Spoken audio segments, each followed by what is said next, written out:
C'était Emma Miller, sergent du BCSO. Roger out. Des familles entières ont traversé la frontière du Nord en pensant trouver un peu d'air, un peu d'espoir. On a ouvert nos portes, partagé nos toits, nos repas, nos bouteilles. On a cru, un instant, qu'on pouvait être encore humain. Mais l'odeur de l'argent, ça finit toujours par couvrir celle de la cendre.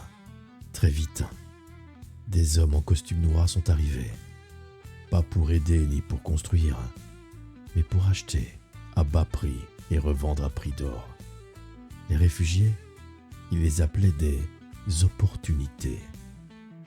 Les larmes, les souvenirs, ça ne pesait rien face à un bon gros billet vert. Pour eux, un terrain, une enseigne, une affaire rentable. Pour moi, des souvenirs, du sang et des fantômes. Mais le pire, c'est que les titres de propriété n'étaient même plus entre mes mains. Tout ce qui faisait du Yellow Jack mon héritage dormait dans un coffre.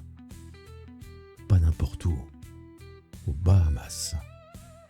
Un club où j'avais accepté la sécurité juste pour arrondir mes fins de mois. Un endroit plein de lumière, de musique, de rire. Un endroit superficiel, dorénavant délabré par l'ombre de la brume. Je ne pensais qu'à une chose, récupérer ce qui m'appartient, avant que le Sud, le gaz et les vautours ne m'arrachent tout pour de bon. Alors j'ai pris une décision. Je ne pouvais plus attendre. Je suis monté dans ma caisse. Sur le siège passager, mon vieux pistolet, celui qui malheureusement a déjà trop servi. Et sur la banquette arrière, un masque à gaz. Récupéré dans les vieilles affaires de mon père, un héritage comme un autre. Le moteur a rugi, et moi, je roulais droit vers l'enfer.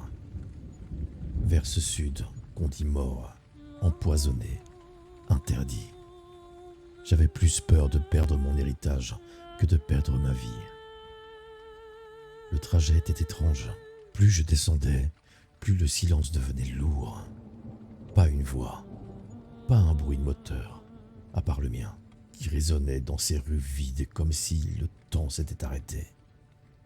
Une ville morte. Les rues que je connaissais par cœur n'étaient plus que des carcasses vides, des vitrines brisées, des enseignes qui grisillent encore par moments, comme des souvenirs qui refusent de disparaître. Et puis ces ombres, toujours là, au coin des yeux. Parfois je croyais voir quelqu'un traverser, mais il n'y avait jamais personne.